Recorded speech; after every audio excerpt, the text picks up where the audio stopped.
Muy bien. Entonces,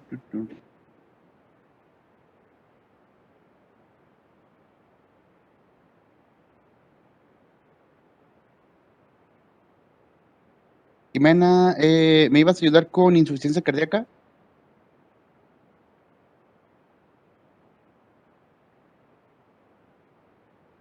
Muy bien. Sí, ¿Presentaste algunas diapositivas?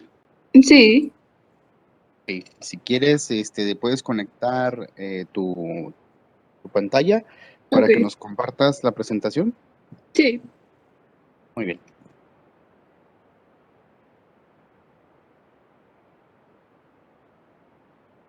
Doctor, ¿y lo que presentan los compañeros lo va a preguntar como tal en el examen o nomás como para darnos una introducción del tema?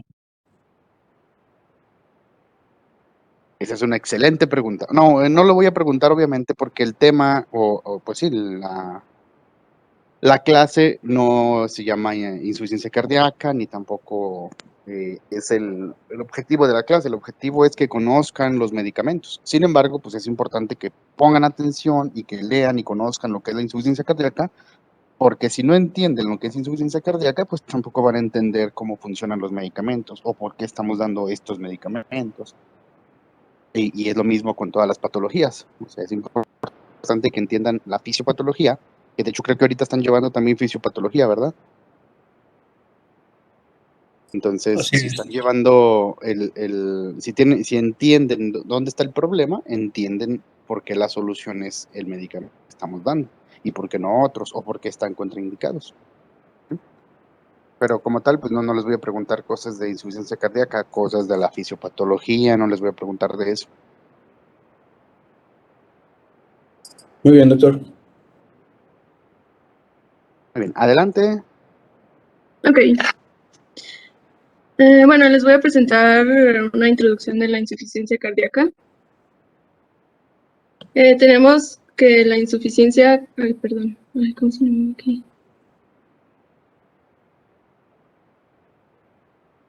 Tenemos que la insuficiencia cardíaca es un síndrome complejo, y es resultado de cualquier alteración funcional en el corazón, y esto provoca el incremento de desarrollar manifestaciones a bajo gasto cardíaco, una congestión pulmonar.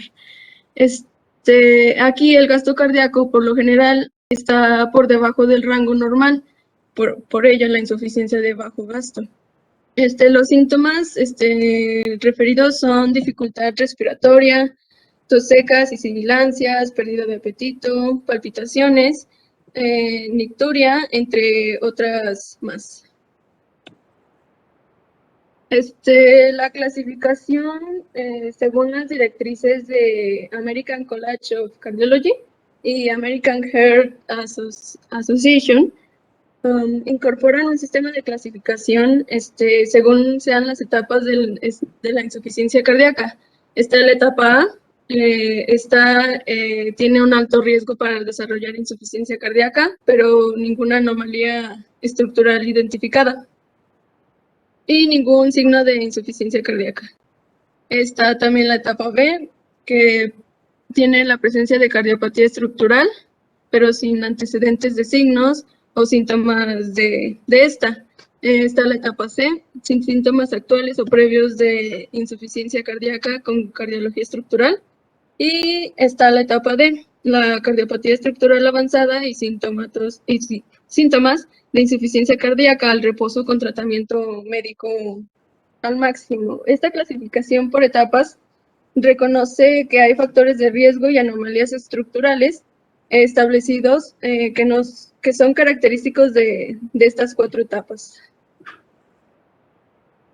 Bueno, como tal la fisiopatología, yo encontré que su clasificación la divide en insuficiencia cardíaca o disfunción sistólica y diastólica, con base a la fracción de eyección ventricular. Como vemos aquí en la imagen, la diástole y la sístole. Más adelante les voy a mostrar ¿Cómo es esto? La clasificación sistólica, cerca del 50% de los pacientes más jóvenes tienen insuficiencia cardíaca sistólica, con el mecanismo de bombeo reducido, pues la contractilidad y una fracción de eyección reducida. Como se ve acá en la imagen, los ventrículos están agrandados, llenos de sangre. El corazón, por lo tanto, no puede bombear la sangre.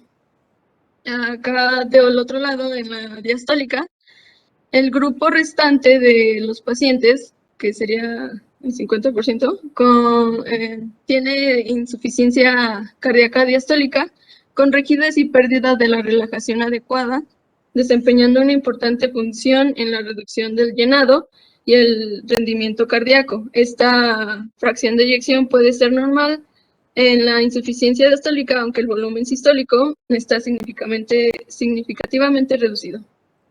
Como podemos ver acá en la imagen, los ventrículos son rígidos y llenos con menos sangre de lo habitual, y el corazón no puede llenarse como tal. También les puse algunas respuestas compensatorias que ocurren durante la insuficiencia cardíaca. Como está el gasto cardíaco disminuido, la descarga del seno carotidio disminuye, por lo tanto, aumenta la descarga simpatética,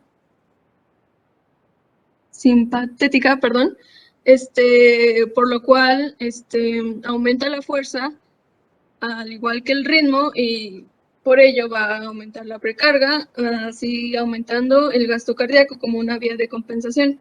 Por otro lado, cuando el gasto cardíaco baja, el flujo sanguíneo renal baja. Esto compensa una liberación de renina, por lo cual otra compensación de angiotensina 2, y por lo después una remodelación, así aumentando la poscarga y por lo tanto la precarga y el gasto cardíaco como vía de compensación. Y eso sería todo por mi parte. Ok, rápido y conciso, ¿verdad? Sus compañeros que acaban de escuchar la presentación, ¿alguien que tenga dudas?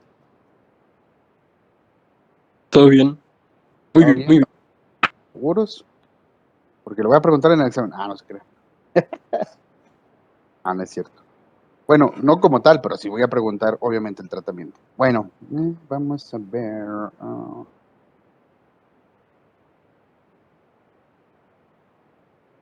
a compartir.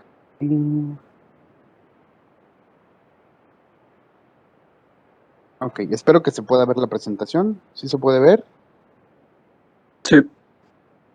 Perfecto. Bueno. Ok, bueno. Retomando del tema previo, ¿alguna duda de lo que ya vimos en la clase de ayer? Algo que hayamos visto y que digan, caray, no, pues que hay algo que de repente dijo y como que me salió duda, no me quedó claro.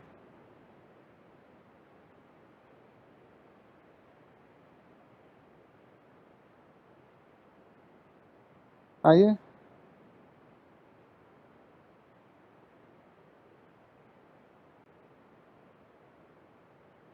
Aldo, ¿te acabas de conectar? Sí, no, es que no es que me acaba de conectar, es que, no sé, hay algo con Webex en mi laptop Ah, que hace que se trabe. Entonces cuando preguntó si ya se veía la diapositiva, Néstor dijo que sí, yo seguía viendo la de Jimena y dije, no manches, se trabó otra vez. Entonces ya me tuve que salir y volver a meter y ya estamos no aquí te de nuevo. preocupes. No te ¿Qué preocupes. pasa? ¿Me ayudas con la pregunta?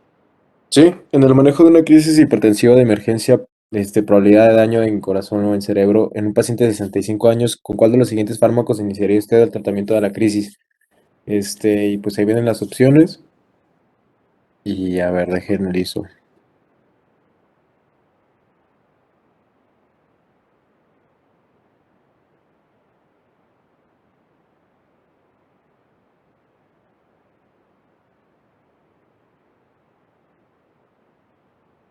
No sé, Igual los demás pueden también ayudarle, echen la mano, no lo dejen solo. igual un Aquí sí de... se puede Vamos, compartir la respuesta. Aquí allá en el examen no, ya el examen es individual.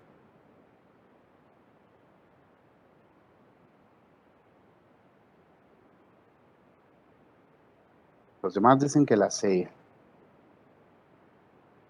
Bien, y los demás, perfecto. Sí, si se fijan aquí la respuesta tiene que ver conocer el medicamento, el medicamento que vamos a administrar y también las vías de administración. Porque, por ejemplo, todos estos medicamentos son medicamentos utilizados para el control de la presión arterial. Sin embargo, no todos son útiles al momento de el contexto en el que estamos. Un paciente de 65 años con una crisis hipertensiva y probabilidad de daño al corazón o al cerebro, o sea, una urgencia hipertensiva, perdón, una emergencia hipertensiva. Y por lo tanto tendríamos que bajar rápidamente la presión porque está en peligro su vida. Ahora, clonidina vía oral, híjole, pues sí es un medicamento para bajar la presión, pero se va a tardar. Alfa metildopa, híjole, pues también intramuscular se va a tardar en hacer efecto. Hidralacina, me brinco la C porque obviamente ya sabemos que es la respuesta correcta. Hidralacina, pues no me da explicaciones y aunque es un medicamento que se puede utilizar, al no saber muy bien, le damos más opción a la respuesta que viene más completa. Furosemida igual IB también puede funcionar y administrar la IB, como ustedes ya vieron el semestre pasado, la vía intravenosa es la más rápida que actúa, pues ahora sí que en tiempos de vida media. Sin embargo, aquí el nitroprusiato de sodio es el que mejor funciona y la furosemida no se tarda un poquito más porque va a funcionar hasta que la persona orine y eso se va a tardar varios minutos. El nitroprusiato de sodio, sin embargo, es un medicamento que dilata las arterias, es un vasodilatador que al momento de que lo administramos en ese mismo segundos, prácticamente se ve el efecto, las arterias se dilatan, la presión baja, se libera óxido nítrico y su potente acción de hipotensión va a hacer que la presión va a bajar de manera rápida, brusca y incluso con cuidado hay que vigilarlo porque le va a bajar muy rápido la presión. En este caso es lo que queremos, que el paciente se le baje la presión rápido porque está en una emergencia hipertensiva. Muy bien. Aileen Galarza está por ahí.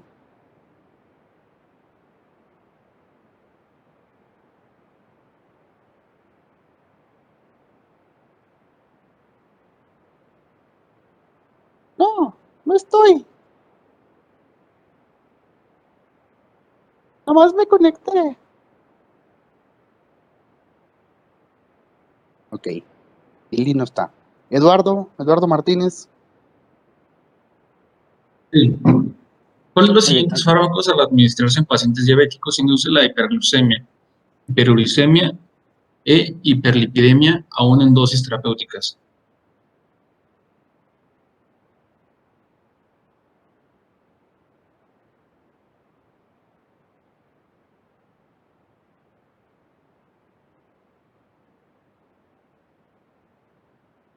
Eduardo dice que Y la creo que D. es la de...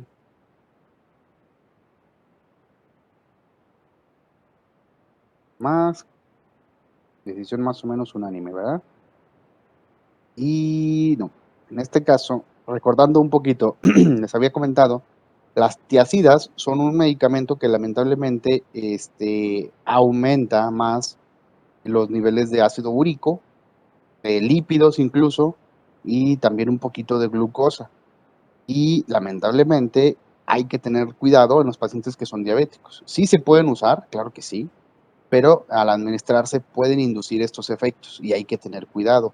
Los pacientes que están utilizando diuréticos de tipo tiazida, hay que cuidarlos mucho que no se les suba la presión, que no se les suba la presión, perdón. Obviamente les va a bajar la presión, pero pueden elevarse el azúcar, el colesterol y el ácido úrico y hay que tener cuidado, ¿sí? Tiazidas, principalmente hidroclorotiazida o clortalidona son las dos más comunes. Muy bien, ahora Humberto está por ahí.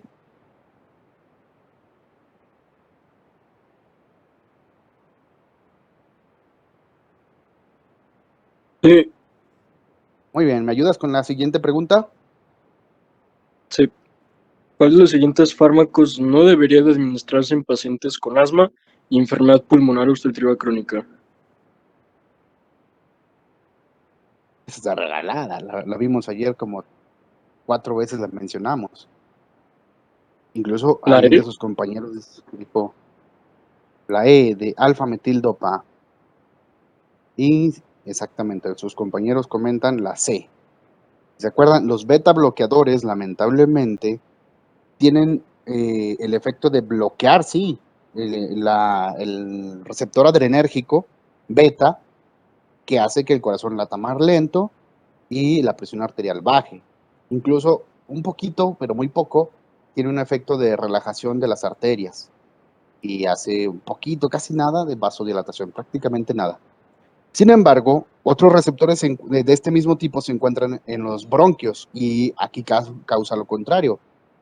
Incluso los receptores beta en los bronquios van a generar una broncoconstricción o un broncoespasmo, generando incluso una crisis asmática. Por eso están contraindicados en pacientes con asma o con enfermedad pulmonar obstructiva crónica. Todo lo que son propranolol, metoprolol, atenolol, esmolol, bisoprolol, propranolol. Los que terminan en LOL son beta bloqueadores y son muy buenos para controlar la frecuencia cardíaca y la presión, pero están contraindicados en asma y enfermedad pulmonar. Muy bien. Ahora, Fátima, ¿estás por ahí? Sí, aquí estoy. Muy bien. ¿Me ayudas con esta pregunta? Ujú. Paciente de 45 a quien se le inicia tratamiento antihipertensivo, el cual dice la paciente que no recuerda. Acude para que usted le cambie en tratamiento ya que ha presentado tos seca desde el inicio de las tomas, así como edema de cara. ¿Cuál es el antihipertensivo más probable que esté usando? Mm,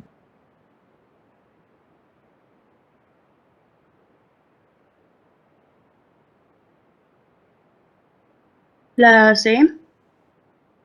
Metoprolol.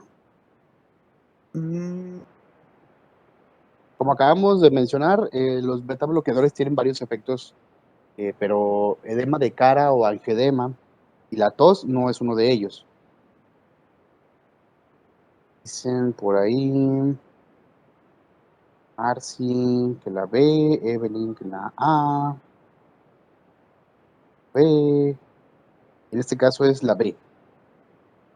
Los IECA o inhibidores de la enzima convertidora de angiotensina, todos los que terminan en pril, enalapril, captopril, lisinopril, son inhibidores de la enzima convertidora de angiotensina, abreviados como IECA. Son muy buenos para controlar la presión arterial, generando, pues obviamente, evitando que la angiotensina 1 se convierta en angiotensina 2 y con eso la presión baja, básicamente. Sin embargo, activan unas cosas que se llaman bradicininas o bradiquininas. Estas bradiquininas protegen muy bien el corazón y por lo tanto el enalapril es un medicamento que protege mucho el avance de enfermedad hacia la insuficiencia cardíaca, pero un efecto que tienen es que causan tos, una como irritación, edema incluso en las cuerdas laringeas, en las cuerdas bucales y también incluso edema en la cara. Y esto es un efecto que van a notar los pacientes porque dicen, me da tos, como un polvillo, algo que me irrita la garganta, una tosecita, o se empiezan a hinchar de la cara. Y es uno de los síntomas por los cuales, pues, el medicamento tendríamos que cambiarlo. Entonces, es típico encontrar que estos medicamentos, pues, tengamos que cambiarlos por otro. Aquí una opción sería uno de la misma línea, los medicamentos ARA2, los antagonistas de receptores de angiotensina 2. Van a ser prácticamente el mismo efecto porque uno, por ejemplo, los IECA evitan que se forme la angiotensina 2 y los ARA2, pues ya si ya está formada, bloquean su acción. Entonces, ambos actúan en la angiotensina 2, básicamente. Sin embargo, no tienen esta producción de bradiquininas y son muy buenos para controlar la presión por el mismo efecto. Sin embargo, no van a generar ni angioedema ni tampoco esa tosecita que les molesta a los pacientes. Y podríamos utilizarlos, los ARA2. Los ARA2, recordando, son los sartán, telmisartán, todos los que terminan en sartán, valsartán, entre otros, son ARA2, ¿sí? Antagonistas de receptores de angiotensina 2. Y retomando también un poquito el tema, estos dos, o es uno o es el otro, no podemos dar los dos juntos, ¿verdad? Pero, o sea, ambos son casi del mismo efecto, pero o es uno o es el otro, no se dan juntos. Muy bien. Y Aileen ya llegó, por ahí vi que comentó una respuesta en la pregunta anterior.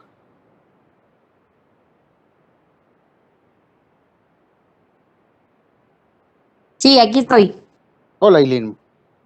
¿Me ayudas con esta Hola. pregunta? Sí. Se diagnostica hipertensión arterial moderada a una mujer de 49 años, menopáusica desde hace 3, tiene antecedentes de migraña desde los 20 años y asma intrínseco desde los 41. ¿Cuál de los siguientes fármacos no estaría indicado en el tratamiento de su hipertensión arterial? ¿Los antagonistas de calcio? ¿Será? ¿Qué dicen los demás? ¿Qué dice el No, público? no, los beta bloqueantes. Facilita, ¿no? Sí. Muy bien. Asma. Acuérdense. Profe, Ok. ¿Sí? ya ve que había dicho que los medicamentos que terminaban en sartán, ¿qué eran, perdón? O sea, ¿de qué familia eran? Telmisartán, losartán, valsartán, son medicamentos ARA2, antagonistas de ARA2. receptores de angiotensina 2. Ok, gracias. En inglés se abrevian como ARB. Es Y los ARA que Receptor terminaban Blockers. en IL, son Todos los que los son IECA, IECA. Ah. inhibidores de la enzima convertidora de angiotensina. Muy bien. Rápidamente, lo que ya dijo su compañera, la insuficiencia cardíaca. La insuficiencia cardíaca como tal es cuando el corazón no alcanza a bombear la sangre suficiente para todo el metabolismo, para todo lo que requiere el cuerpo en general, ¿sí? Entonces, puede ser progresiva, de hecho normalmente empieza de una manera gradual, siendo leve hasta a una situación ya incluso crónica, incluso pues ya incapacitante. O sea, al principio me puede faltar un poquito la circulación cuando hago ejercicio, cuando hago esfuerzo, y posteriormente ya incluso hasta sentado, acostado, el corazón no es capaz de mandar los requerimientos necesarios para todo el cuerpo, ¿sí?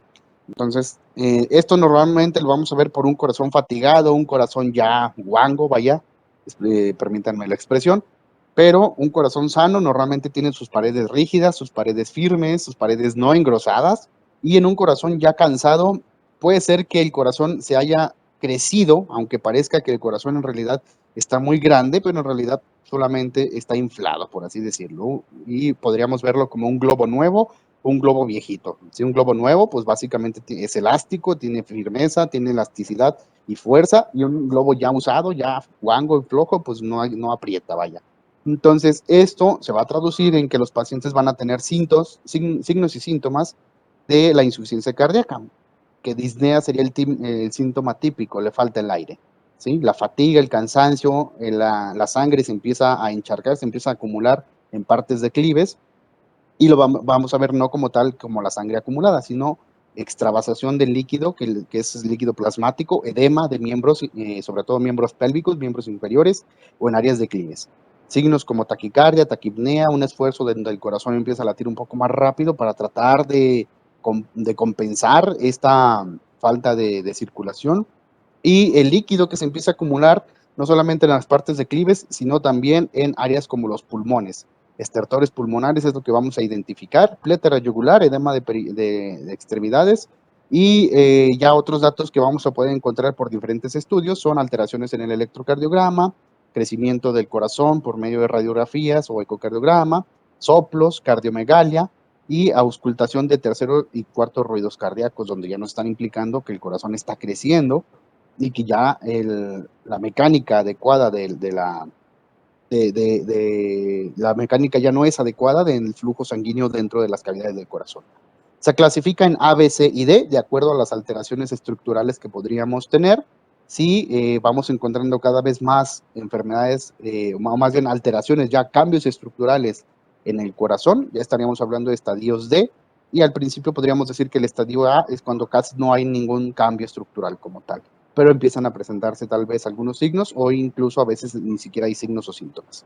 Y hay aparte también una clasificación de NIHA, como dijo su compañera, la American College of Cardiology o la American Heart Association, nos da los estadios, y la clasificación de NIHA o New York Heart Association es otra de las clasificaciones que ya nos va a dar datos de acuerdo del 1 al 5. De acuerdo a los cambios estructurales se pueden estar presentando signos y síntomas, y pueden ser que sean signos sin limitaciones en la actividad física o limitaciones leves, limitaciones con la actividad física pero intensa, limitaciones con la actividad física regular, o incluso sin actividad física o en reposo, el paciente puede estar presentando los signos y síntomas, y es donde estamos clasificando rápidamente. Todo esto, como les digo, no se los voy a preguntar. Lamentablemente hay muchos factores para dañar al corazón. Como ya vimos ayer, uno de ellos es la presión arterial alta. La presión alta va a ser directamente una fuerza extra que le estamos poniendo pesas al corazón, que va a tener que forzarse para vencer la presión arterial, ¿sí? Entre otras, pues la enfermedad coronaria, infartos previos, el daño directamente al músculo por miocardiopatías, por ejemplo, daño en sus válvulas, o la diabetes, que nos podría generar daño en las arterias que llevan la sangre a este mismo corazón, y los antecedentes familiares. Lamentablemente, tener familiares de primer grado con insuficiencia cardíaca también nos predispone a tener estas enfermedades. Al final, lo que nos va a traducir es una falla en la contractilidad, y que el gasto cardíaco va a disminuir de manera drástica, la sangre no va a circular adecuadamente, y esto lo vamos a identificar por la FEBI. ¿Qué es la FEBI? ¿Alguien que sepa qué es la FEBI?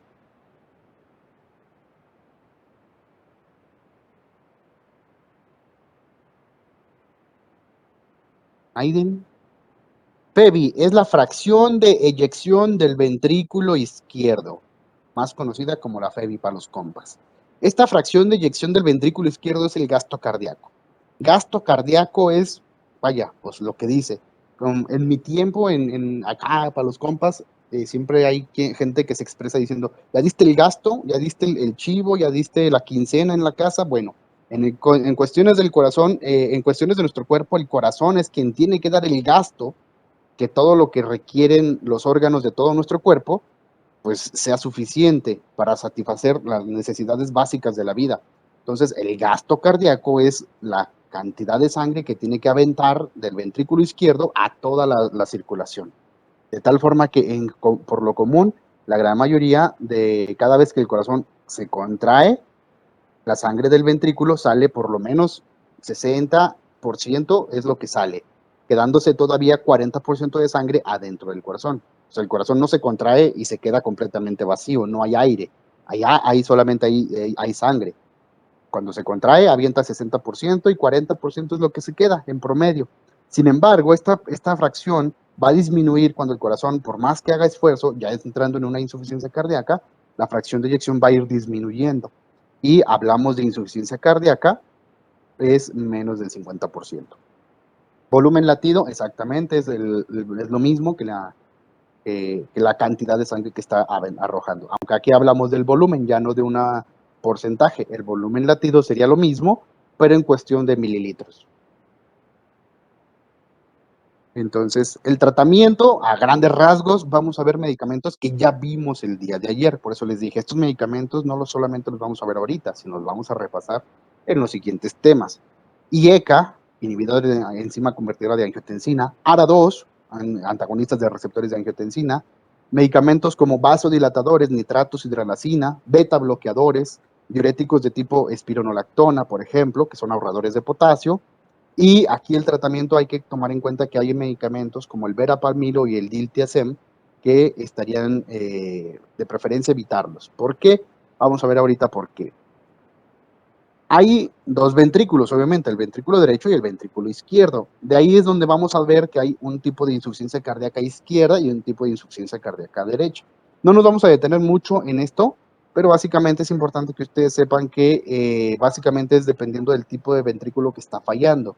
Y normalmente las enfermedades son diferentes. La insuficiencia cardíaca diastólica o del ventrículo derecho nos implica que en el ventrículo izquierdo no hay ningún problema y por tanto la fracción de eyección del ventrículo izquierdo está normal, está conservada. Normalmente va a estar relacionado a hipertrofia del ventrículo izquierdo por hipertensión arterial, miocardiopatía hipertrófica, isquemia miocárdica, pericarditis, tamponade.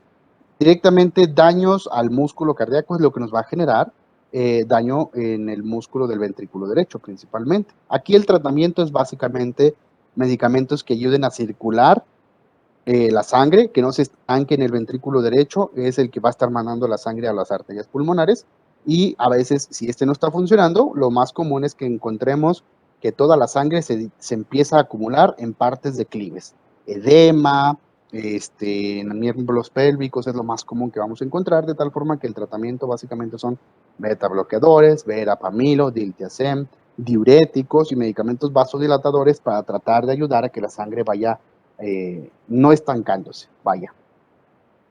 Y en la insuficiencia cardíaca podríamos también clasificarla de tipo aguda o crónica. La aguda es la más comúnmente causada por infarto. Es principalmente por infarto y a veces cuando la sangre se acaba, por ejemplo en una hemorragia, en una paciente que llega por un navajazo, por una intoxicación aguda de plomo, que le metieron un plomazo, pues obviamente esto va a generar poca sangre y pues estaríamos en una insuficiencia cardíaca aguda. Y las otras serían las crónicas, donde ya hay enfermedades principalmente establecidas que van dañando el corazón y a la larga, en cuestión de varios años, van a ir haciendo que el corazón se vaya dañando como bomba y que ya no esté funcionando. Por lo tanto, empieza a presentarse todos los signos y síntomas. Y ahí tenemos varios de los factores. La fisiopatología, como les digo, es un círculo vicioso, un círculo donde hay daño al músculo cardíaco y este daño, pues a la larga va a hacer que el corazón no esté funcionando, ¿sí? Todo esto nos va a generar los signos y síntomas que ya vimos. Y la otra sería la insuficiencia cardíaca izquierda, que es más comúnmente presentada en pacientes que tienen alteraciones o lesiones del ventrículo izquierdo. Como tal, los pacientes pueden tener más comúnmente congestión pulmonar. Ya la sangre se empieza a estancar, pero en los pulmones, porque el ventrículo izquierdo recibe sangre de ahí, y hacia atrás es donde se va a ir a estar estancando. Va a haber crecimiento del ventrículo izquierdo y engrosamiento de su pared, de tal forma que encontramos ruidos cardíacos tercero y cuarto, y crepitantes pulmonares, disnea paroxística nocturna, el paciente se empieza a ahogar en su propio edema, lamentablemente, y los signos y síntomas varían muy poquito, ¿sí? Diagnóstico, pues los signos y síntomas que ya vimos. Hay de hecho los criterios de Framingham. Framingham no fue un doctor, sino fue un lugar. Varios médicos estudiaron a la población de Framingham durante un tiempo considerable, varios años, y encontraron que muchas de estas personas evolucionaron diversas enfermedades que terminaron terminaron básicamente con el daño al músculo cardíaco, generando insuficiencia cardíaca. Y encontraron los signos o los síntomas, criterios clínicos que identifican como tal el diagnóstico de la insuficiencia cardíaca.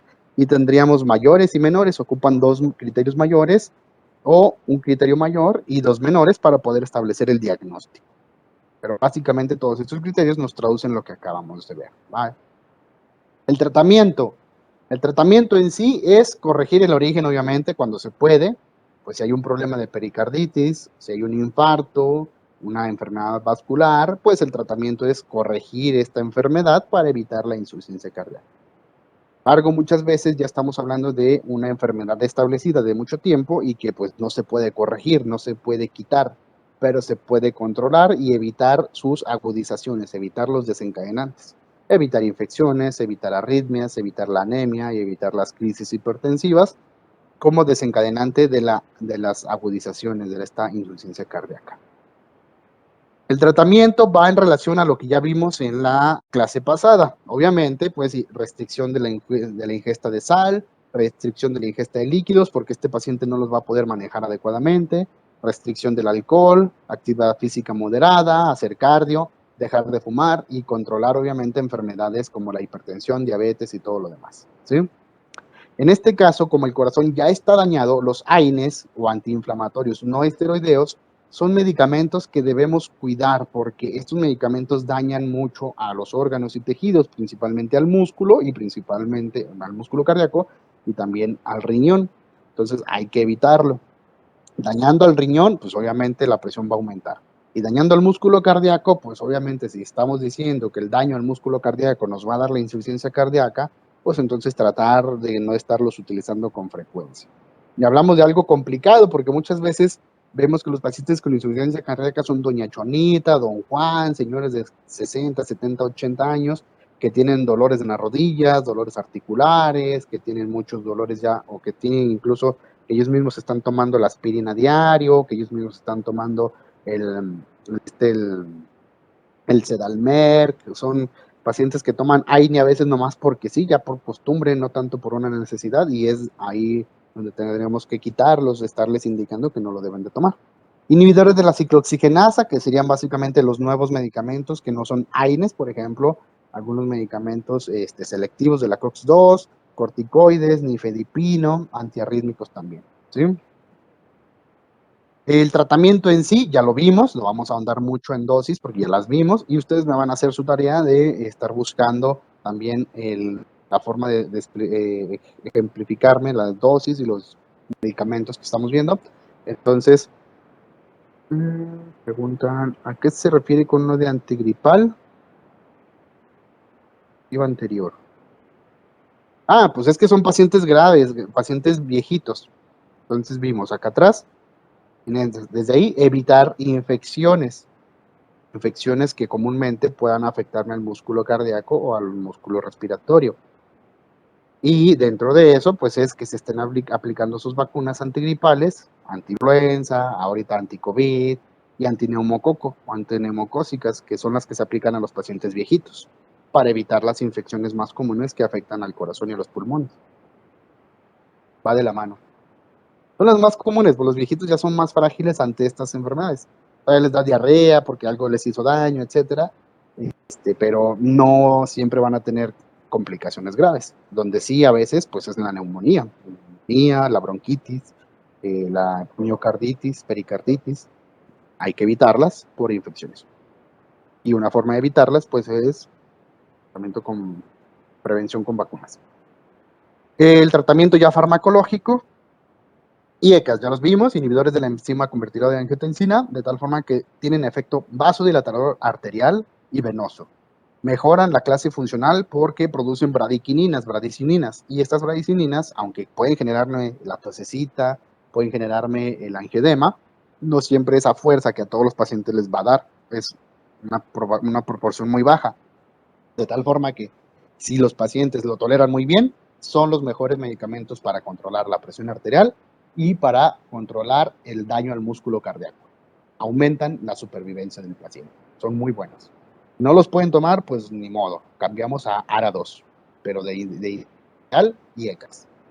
Beta bloqueadores. Funcionan muy bien. ¿Por qué? Porque mejoran la fracción de eyección del ventrículo izquierdo. ¿Cómo les puedo explicar esto? Imagínense que yo estoy inflando un globo. ¿Cómo lo voy a inflar mejor? Imagínense cuando ustedes están inflando un globo, ¿qué hace uno? Esto, ¿no? Agarrar mucho aire. Sin embargo, si yo no puedo agarrar mucho aire, ¿cómo voy a inflar el globo? Al pasito y de una manera no adecuada. ¿Cuál sería la mejor forma de inflar un globo? ¿Cómo lo hacen ustedes? ¿Así? Oh.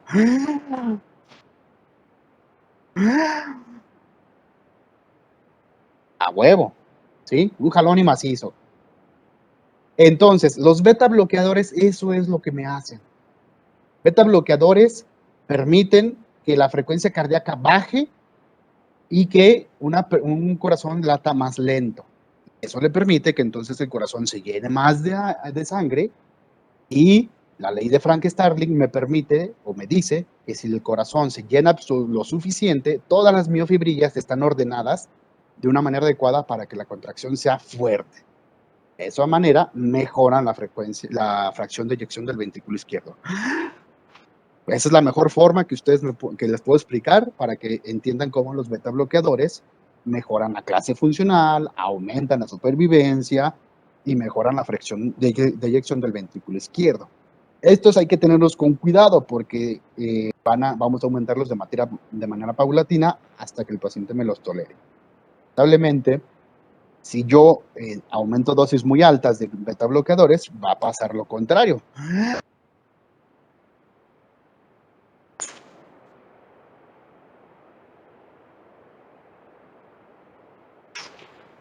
Y nomás hasta me va a faltar el aire porque no estoy respirando bien.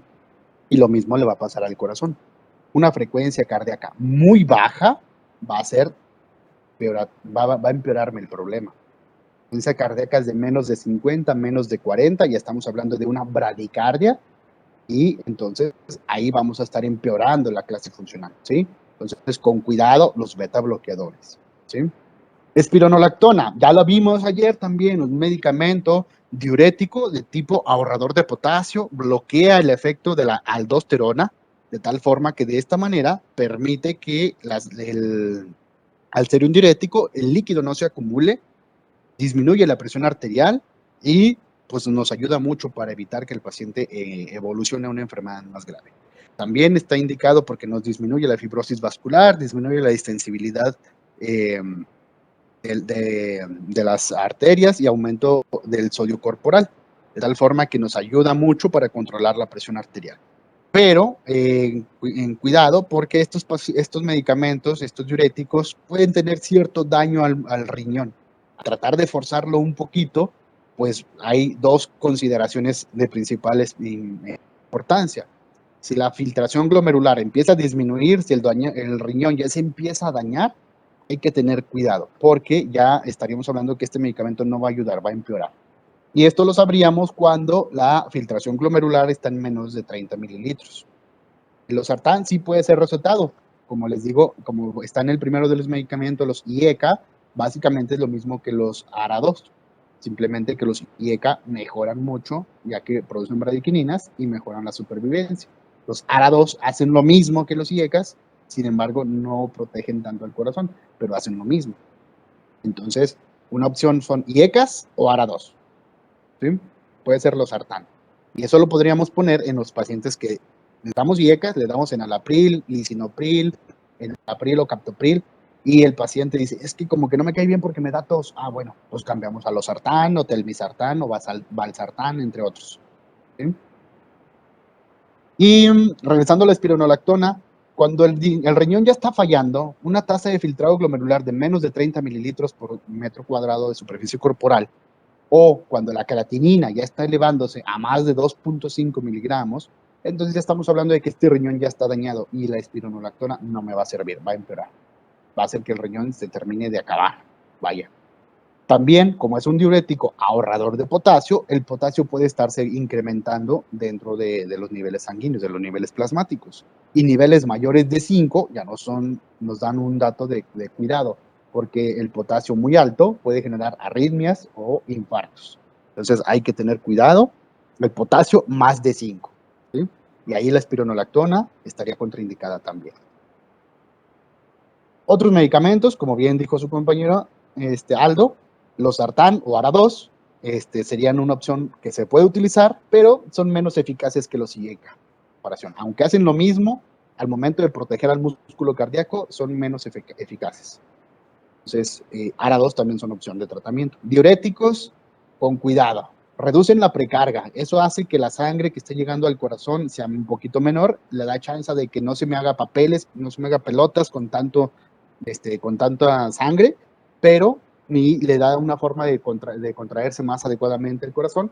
Pero hay que tener con cuidado porque no aumenta la supervivencia. Entonces, los diuréticos principalmente aquí entrarían el ahorrador de potasio, que sería la espironolactona, y los otros que son los diuréticos de ASA, como furosemide o Vixil, o también los diuréticos de tipo tiacida, con cuidado. Las tipo tiacidas, hidroclorotiacida o clortalidona principalmente, pues también nos ayudan mucho a disminuir la precarga. El paciente que se me está encharcando, que el edema se está generando en los pulmones, también nos van a disminuir la congestión pulmonar, pero con cuidado para que el paciente no se me descontrole del azúcar, del colesterol, entre otras cosas, ¿sí? En tratamiento también va enfocado a reducir la poscarga por medio de los IECA, ARA2 o la hidralacina, Y otros medicamentos como la digoxina. La digoxina ya empieza a ser un medicamento que me va a ayudar a generar mayor fuerza de contracción. Estimula directamente el músculo cardíaco, generando que se contraiga mejor, aumenta la fuerza de la contractividad. No mejora la supervivencia, o sea, el paciente, si le damos digoxina, pues a la larga no hacemos que viva más tiempo, pero sí mejora mucho la contractilidad muscular y pues la calidad de vida del paciente. O sea, no vamos a hacer que viva más, pero que lo que viva bien. Está bien indicado en la falla aguda y también en la insuficiencia cardíaca, y no está indicada si la fracción de eyección del ventrículo izquierdo está conservada. O sea, si la FEBI está normal, hablando de una falla del lado derecho, del ventrículo derecho, entonces aquí no me va a servir la digoxina, ¿sí? Otras alternativas son medicamentos que directamente son agonistas adrenérgicos, como son la dobutamina, levosimendan, la dopamina, y estos nos van a ayudar a generar un aumento en la fuerza de contracción del ventrículo, del ventrículo izquierdo, y nos van a ayudar mucho que el paciente se sienta mejor. Sin embargo, también el esfuerzo que va a estar generando el ventrículo izquierdo o incluso el crecimiento que tenga, pues me va a generar que el paciente pueda tener arritmias cardíacas, ¿sí? Entonces, ahí podríamos dar en arritmia cardíaca amiodarona o un beta bloqueador, ¿sí?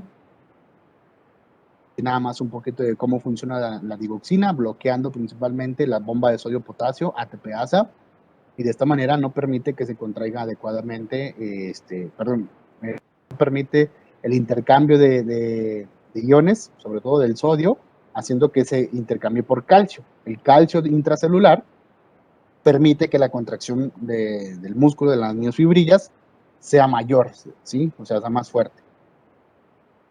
La digoxina pertenece a un grupo de medicamentos que son los agonistas adrenérgicos, me parece.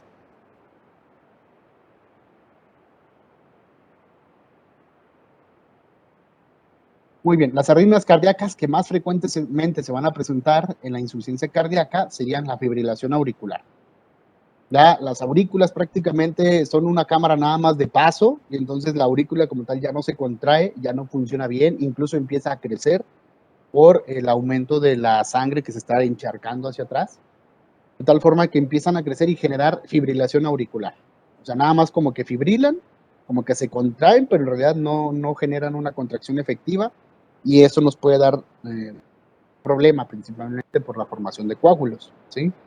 Las arritmias ventriculares son otras de las más de cuidado, porque contracción del ventrículo que no sea efectiva es una fibrilación, una arritmia ventricular que incluso potencialmente puede ser mortal. Y otra que lamentablemente puede ser una muerte súbita, donde el corazón pues se puede detener, puede empezar como a fibrilar y pues el paciente se muere. La gran mayoría de las veces los pacientes con insuficiencia cardíaca pueden morir por muerte súbita. ¿Hay alguna forma de mnemotecnias o así como forma de pues muletillas para tratar de acordarnos de estos medicamentos? No es lo recomendable porque pues obviamente solamente es tratar de darles un sentido como si fuera una cancioncita, como si fuera reggaetón, que se acuerden de la letra de algo y que se acuerden de esto, pero en realidad no sirve, porque al final no entienden en realidad lo que es el medicamento. Y esto lo hacían mucho en mi tiempo, en mis tiempos hacíamos esto para acordarnos. Era nuestra forma de acordarnos, y decíamos, si el corazón no camina, usa dopamina. Si el corazón late a 1000, aplique verapamil. Si la arritmia está cañona, use amiodarona. Si la PVC valió gorro, use Harman a chorro. Si respira con dificultad y estridor, aplique tubo y ventilador. Si la orina no se mide, aplique furosemide. Si la presión intracraneal está del cocol, aplique manitol. Si la sepsis va fregona, aplique ceftriaxona. Si la fiebre arde como el sol, aplique metamizol. Si convulsiona como pescadito, aplique diazepam rapidito. Vaya, es una forma rápida y burda de aplicar una solución ante situaciones a lo mejor de urgencia, pero vaya, no es lo adecuado, porque pues, no es siempre que todas las fiebres va a ser con metamizol, no es siempre que todas las infecciones con ceftriaxona, no es siempre que la arritmia sea por amiodarona, etc. O sea, es muy variable. y hay que ver el contexto real del paciente, ¿sí? Esto lo podríamos dejar, si mi abuelita quisiera darme una receta, pues esto, mijo, esto le va a servir, pero pues no siempre, ¿verdad? Pues no lo hagan ustedes, más bien hagan el cuadrito que les estoy indicando y eso sería lo mejor. Ahora, cuando hay una insuficiencia cardíaca aguda, que el corazón no está aventando bien la sangre, se está encharcando los pulmones, vamos a tener estertores. El paciente se está ahogando, los pulmones pues sí meten aire, pero el aire no llega hasta los alvéolos porque se está acumulando agua adentro de ellos. Y aquí en el edema agudo de pulmón, una complicación de la insuficiencia cardíaca aguda, edema agudo de pulmón cardiogénico, tendríamos que utilizar esta mnemotecnia: movida, morfina, oxígeno, vasodilatadores, si es que la presión arterial lo permite. Si la presión está más de 90, la presión arterial sistólica, podemos utilizar vasodilatadores, inotrópicos y diuréticos y a sentarse. El paciente sentado, si el paciente se acuesta, se va a ahogar. El paciente no tolera incluso estar acostado porque se acumula más el agua en áreas declives en los pulmones y se va a ahogar.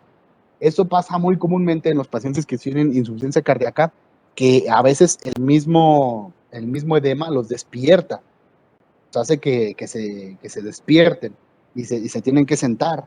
A veces al principio de la enfermedad va avanzando y presenta la acumulación de la agua en los pulmones, es lento, de tal forma que empiezan a dormirse con 2, 3 o hasta 4 almohadas para poder evitar esto, ¿sí? Y entonces el tratamiento es este. Nos faltan, esta sería una imagen de radiográfica de cómo se ve un edema agudo del pulmón, pero yo creo que nos vamos a detener aquí porque nos faltan unas diapositivas para acabar, pero principalmente son casos clínicos. Entonces vamos a ver ya nada más la siguiente. Ya prácticamente ya acabamos y le dejamos aquí para la siguiente clase, ¿va? El sábado. No, pues ya era eso, básicamente. El tratamiento era movida, morfina, oxígeno, vasodilatadores, trópicos, diuréticos y a sentarse. Ya la siguiente era nada más unas preguntas, pero eso las vamos a dejar de repaso en la siguiente clase, ¿va? Hasta aquí, dudas o preguntas. Igual, si el tiempo no nos lo permite, anótenlas en su libretita y en la siguiente clase las resolvemos si no alcanzamos ahorita. ¿Dudas, preguntas, comentarios, aclaraciones? Todo bien, profe. Entonces, estudien para la siguiente clase. Vamos a ver infarto agudo del miocardio. Y nos vemos el sábado. ¿Sí? Por esta hora, por el mismo canal.